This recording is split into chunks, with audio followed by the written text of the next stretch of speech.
A long time ago, there were two traders who sold simple yet beautiful jewelry. They traveled from house to house with their jewelry boxes. One day, the first trader, a cunning man, arrived near a very poor house. A little girl excitedly ran to see his jewelry box. She looked through it with wonder. Just then, her grandmother gently said, "Child, we have no money. We can't buy anything." The trader pretended to be disappointed. The grandmother then offered an old plate in exchange. The trader inspected it and realized it was made of pure gold. But he acted as if it were worthless, threw it aside, and left, giving the girl nothing. She was heartbroken and sat at the entrance in tears. The next day, the second trader, Saravanija, came to the same house. He was an honest and kind man. The girl ran to see him, but this time, she looked sad.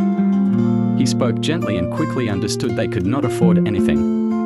The grandmother asked him to leave without upsetting the girl. But Saravanija kindly said, "Let her choose one piece. I will give it as a gift." Touched, the grandmother agreed. The girl chose a piece with joy. Out of gratitude, the grandmother offered the same old plate to him. Saravanija accepted it and noticed its weight. He saw a small mark made by the previous trader and realized it was gold. With complete honesty, he told the grandmother the truth, and in return, gave her his entire jewelry box and all the money he had. They were overwhelmed with gratitude. Saravanija then walked to the riverbank, hoping to find a boat to cross. Soon after, the first trader, Katshaputa, returned, pretending to care. He said, "I felt bad about yesterday. I've come to give 2 bangles for that old plate." But the grandmother replied firmly, "Leave." A kind trader came, told us the truth, and gave everything he had. Shocked and jealous, Katshaputa rushed to the riverbank. Saravanija was already crossing the river. Katshaputa shouted, "Give me back my gold plate." Saravanija replied calmly, "I paid honestly. It is no longer yours."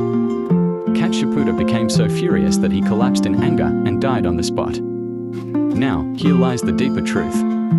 Saravanija, the kind trader, was a past life of Gautama Buddha. Katshaputa, the greedy and envious one, was Devadatta Thera, who later became the Buddha's greatest enemy.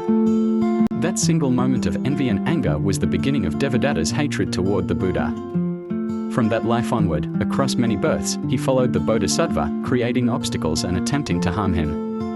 Even in his final life as the Buddha's cousin. Though the Buddha never harmed him, Devadatta's own hatred caused his suffering.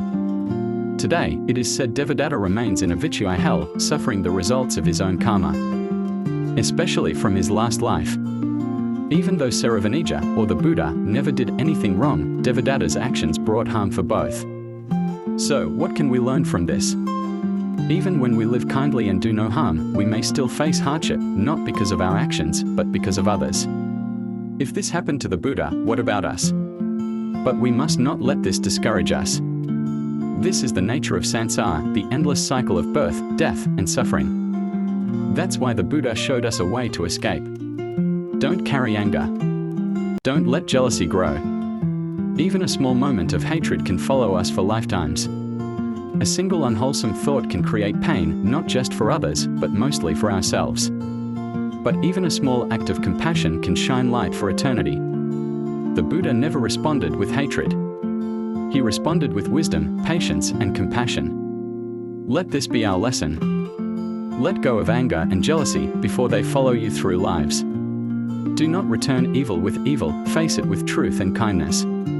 Understand that pain caused by others does not mean we are wrong. The only way out is the path the Buddha showed. Sila, virtue. Samadhi, concentration. Panna, wisdom. Let us walk that path with peace in our hearts.